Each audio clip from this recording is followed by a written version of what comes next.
سلطان ٹیپو رحمۃ اللہ علیہ نے وہ عظیم الشان لڑائی لڑی. 2 لڑائیاں اور آگے چلیے. تیسری لڑائی 1831 میں بالا کوٹ کی پہاڑیوں سے پوچھو جا کر, بالا کوٹ کے ذرات سے پوچھو جا کر, اور یہاں سے پشاور ہوتے ہوئے بالا کوٹ کے ہر راستے پر اگنے والے طرف سے پوچھو کہ تمہارے سینوں پہ چڑھ کر انگریز کے غلام راجا رنجیت سنگھ کو کس نے للکارا تھا. یہ گواہی دیں گے 1831 میں لڑنے والے جن کے یہ سارے کے سارے غلام بیٹھے ہیں. سید احمد شہید, شاہ اسماعیل شہید, مولانا عبد الحی رحمہ اللہ, یہ سب ان کے غلام ہیں. یہ وہ سارے کے سارے بالا کوٹ کے میدان پہ چڑھ گئے اور راجا رنجیت سنگھ انگریزوں کا غلام بن کے آیا. کہا راجا تیرا میرا کوئی اختلاف نہیں ہے, تیری جنم بھومی ہندوستان ہے, میری جنم بھومی ہندوستان ہے, آؤ مل کر کے مقابلہ کریں. ادھر 300 ادھر 20,000. راجا رنجیت سنگھ نے بیٹے نے کہا نا, سکھ تھا راجا رنجیت سنگھ. ہندوستان کی تاریخ لکھنے والوں, اگر سچائی کا دم بھرتے ہو لکھو, تاریخ کے ساتھ انصاف کرو. اگر تم منصف ہو, راجا رنجیت سنگھ کا بیٹا 20,000 فوج لے کر کے سامنے آیا اور سید احمد شہید رحمہ اللہ اور ان کے رفقا تمام کے تمام سامنے آئے. سید احمد شہید ہوئے, شاہ اسماعیل شہید ہوئے اور ان کے دیگر ساتھی شہید ہوئے. 3 لڑائیاں کس نے لڑی ہے؟ میرے آبا و اجداد نے لڑی ہے. میں فخر سے کہوں گا علماء مصطفیٰ نے لڑی ہے. میں فخر سے کہوں گا کاشان نبوت کے پروانوں نے لڑی ہے, اور اس میں ابھی کوئی شریک نہیں ہوا. میرے آبا و اجداد, آپ کے آبا و اجداد نے 3 لڑائیاں لڑی. ابھی 1831 ہے. 1831 کے بعد 1857 آیا.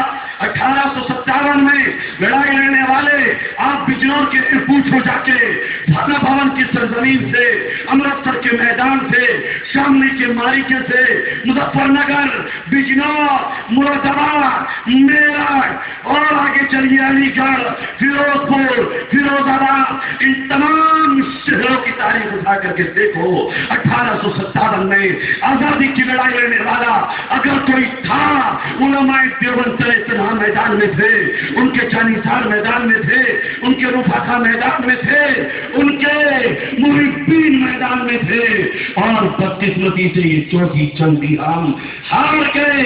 لیکن یاد رکھیا اے ہمیں غدار کہنے والوں, میں بغیر خوف کے کہہ رہا ہوں, اس بات کے ڈر کے بنا کہہ رہا ہوں, میرا انجام کیا ہوگا. 4 لڑائیاں مسلمان نے لڑی ہے, اور اس کے بعد کی تاریخ میں تمہاری شمولیت ہے, اس سے پہلے تم کہیں نہیں. کیسی لڑائی؟ شاہ صاحب جب پہنچے فیروز پور, وہاں کے نواب سے جب ملاقات ہوتی ہے, نہیں سوا اس وقت میں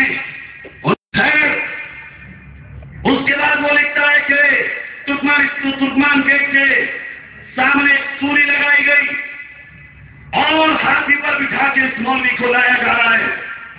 ہاتھی جب قریب آیا سوری کے, اس کے گردن میں ٹھنڈا پڑا, اور میں نے دیکھا کہ جس مولوی کو میں نے دیکھا کہ اس کو سوری دینے کی وجہ سے طرف کے بعض دفعہ وہ ایسے ہو جاتے تھے جیسے انگلش میں 8 بنتا ہے, وہ گول چکر کی طرح اس طرح ہو جایا کرتے تھے.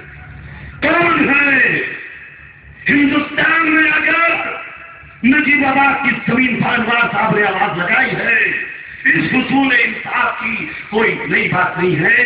یہ میرے بزرگوں کا گھر ہے. ہندوستان نہ کسی پارٹی کی ماں کا جہیز ہے, ہندوستان نہ کسی حکومت کی ماں کا جہیز ہے. جس طرح چاہو استعمال کرو, یہ میرے بزرگوں کی قربانی کا پھل ہے, یہ میرا گھر ہے, یہاں پیدا ہوئے ہیں, یہی مریں گے.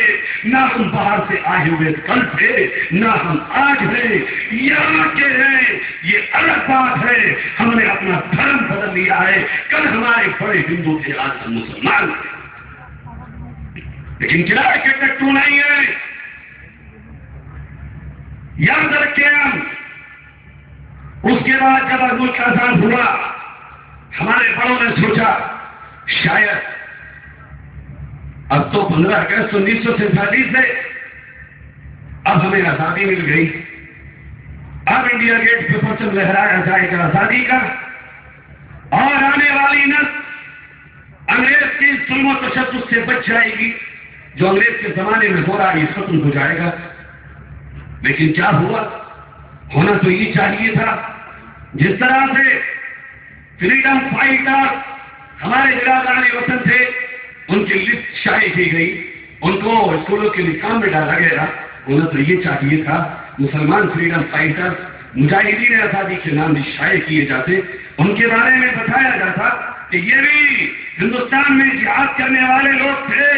بتایا جاتا جعفر تھانیسری کون تھا, بتایا جاتا رشید احمد گنگوہی کون تھا, بتایا جاتا قاسم نانوتوی کون تھا, بتایا جاتا حسین احمد مدنی کون تھا, بتایا جاتا کہ 34,000 دلی کے چاندنی چوک میں اپنی گردن کٹوانے والے کون تھے. لیکن کچھ نہ ہوا. آج 65 سال گزرنے کے بعد اگر مجھے اور آپ کو اپنے آبا و اجداد کی قربانیوں کے نتیجے میں کچھ ملا ہے تو 23,000 فسادوں کا گلدستہ کے ساتھ مارے مسلمان گئے, کاٹے مسلمان گئے, لوٹے مسلمان گئے, لگائی آگ مسلمان کے گھر کو, جلائی مسلمان کی اولادیں گئی اور کہہ دیا گیا کہ یہی فساد کے ذمہ دار.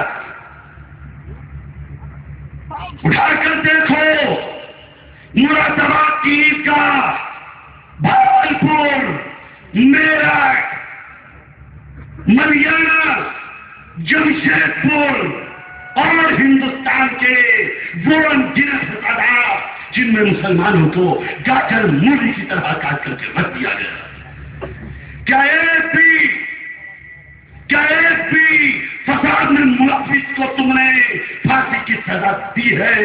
اگر نہیں دی ہے تو دو, اس لیے کہ جو فساد کرنے والے ہیں ہندوستان میں سب سے بڑے اگر دہشت گرد ہیں تو وہ ہیں جو اس ہندوستان کو برباد کرنا چاہتے ہیں فسادات کی بنیاد پر. میرے بھائیوں, آج تک کوئی قانون نہیں بنا, کوئی آپ کے لیے سہولت فراہم نہیں کی گئی, بلکہ یہ کہہ دیا گیا کہ مسلمان بندی بناتا ہے, مسلمان بم بنا کے مسجد میں بھی رپورٹ کر دیتا ہے ارے میرا ایمان ہے, اور شرابی ہو, کبابی ہو, بے نمازی ہو, میرا ایمان ہے. تم یہ کہو مسلمان بے نمازی ہے, میں مان لوں گا. یہ کہو مسلمان شرابی ہے, میں مان سکتا ہوں. اگر تم یہ کہو گے مسلمان بس بناتا ہے اور مسجد میں رپورٹ کرتا ہے, یہ کوئی تسلیم نہیں کی جائے گی. یہ انسانیت کے خلاف ہے اور مسلمان کبھی انسانیت کے خلاف نہیں کر سکتا. کیسے ہو سکتا ہے مکہ مسجد میں مسلمان کو رپورٹ کرتے؟ تالیاں نہ بچاویے, غیر شرعی طریقہ ہے. اس لیے آج آپ سے کہنے کے لیے آیا ہوں مسلمانوں, اب رخ پلٹ چکا ہے. اب تک فساد ہوتے تھے, اس سال پھر 27 فساد ہوئے, شاملی میں, متھرا میں. اور ایک بات میں آپ کو بتاتا ہوں, یا رحمت کی بات ہو رہی ہے, علماء سے معافی کے ساتھ کہتا ہوں, جب آپ طاقت میں ہیں تو ظلم برداشت کرنا آپ کے لیے حرام ہے, حرام ہے, حرام ہے. اگر آپ مجبور ہوتے تو ظلم برداشت کر سکتے تھے. کیسے ہم ظلم برداشت کریں گے؟ ہم نے آج تک رحمت کا معاملہ کیا ہے, آج بھی کریں گے. لیکن جو مظلوم ہیں ان کو مظلوم تو کہو خدا. ہم نے تو تعلیم دی ہے ظالم کو جب معاف کیا جائے گا جب وہ اپنے ظلم کا اقرار کرے گا, اور ظالم ہی اپنے آپ کو مسیحا کہنے لگے, اس کو کیسے معاف کر دیا جائے گا؟ کیسے معاف کر دیا جائے گا اس کو؟ آج